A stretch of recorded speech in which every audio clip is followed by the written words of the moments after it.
There is nothing unique about our times or modern man. We are still driven by the same fundamental human factors that have driven our species for thousands of years. I was recently told that a private military company could not possibly take over a country. While it seems far-fetched, a PMC or mercenary company can absolutely take over a country.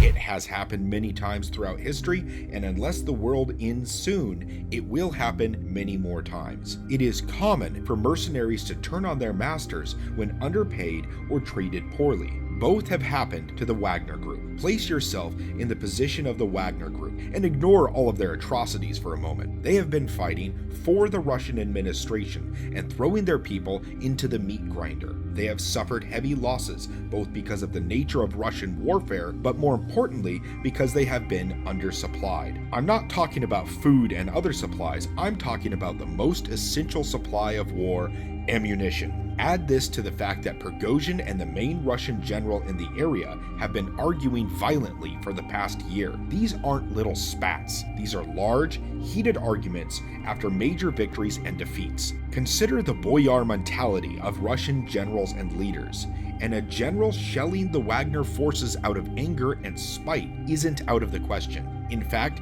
it is entirely in character. Now, if we accept for a moment that the Wagner Group was indeed shelled, they would never assume it was a friendly fire incident.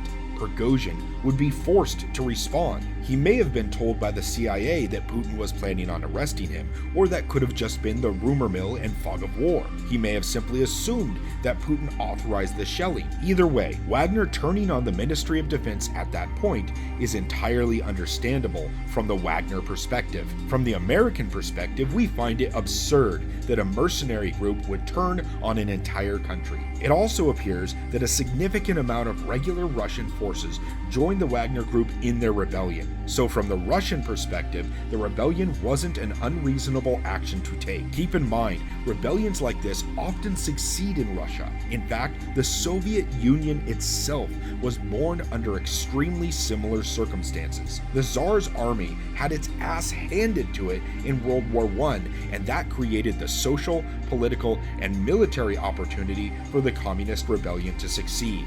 People's utter disbelief when the rebellion started is an example of modernist bias, that somehow the times, people, and nature of reality are different now than any point in history. And while yes, then isn't now and now isn't then, nothing about how humans operate is different. Rebellions and coups still happen. Oppression and atrocities are still a thing. There are no mitigating factors for someone who was killed in a war or tortured by an invader. Keep in mind that there are more slaves in the world today than there were in the entire Roman Empire at its peak. The response that it can't happen today isn't a response. It is an inexcusable form of hubris that incapacitates people and prevents them from taking actions necessary to survive and thrive. There is no reason the US can't fall to despotism and tyranny. The fact that it is happening today doesn't mean it isn't any less wrong. The fact that tyranny happens under democracy doesn't make it any less tyranny than when it happens under a dictatorship. So every time someone says you are being ridiculous or reactionary or exaggerating, they are simply suffering from modernist bias. This is the same instinct that makes people look at preppers as if there is something wrong with them. We have built an extremely unstable modern system based entirely on just-in-time inventory, where millions of people can be left without food and fresh water within days, and somehow, because people can't think it can possibly happen now, it is the people who want to be prepared for a breakdown in that system who are considered weird. The past 4 generations of Americans have been coddled by the cushiness of their lives. They don't realize that there is nothing fundamentally different between the United States of America and Venezuela and Argentina.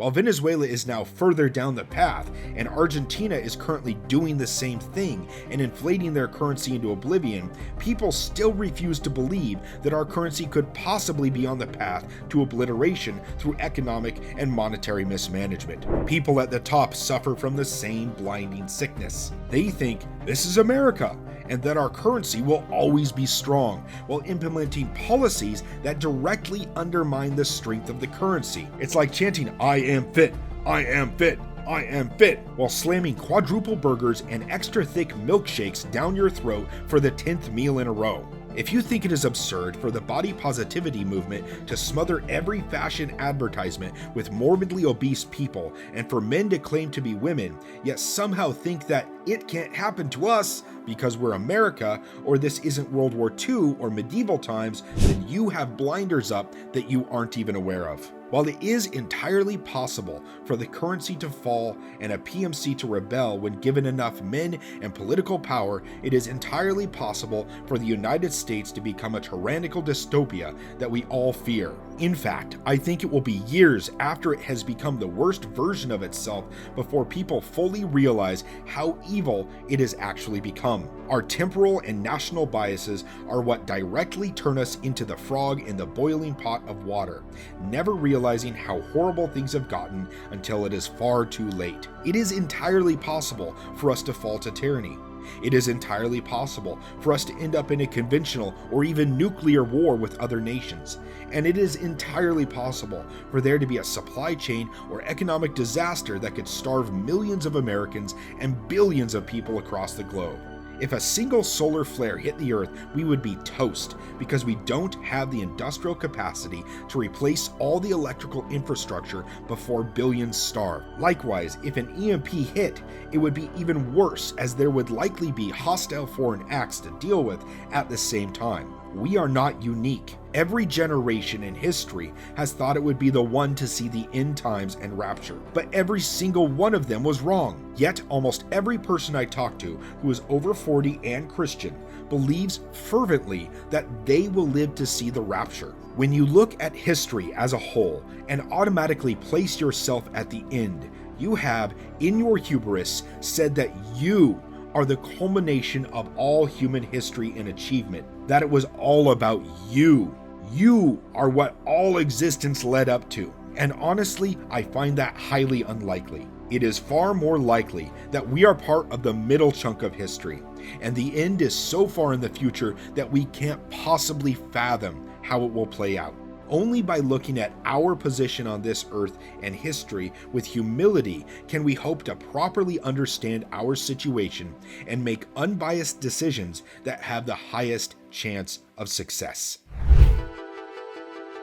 If you enjoyed this video, please like and subscribe.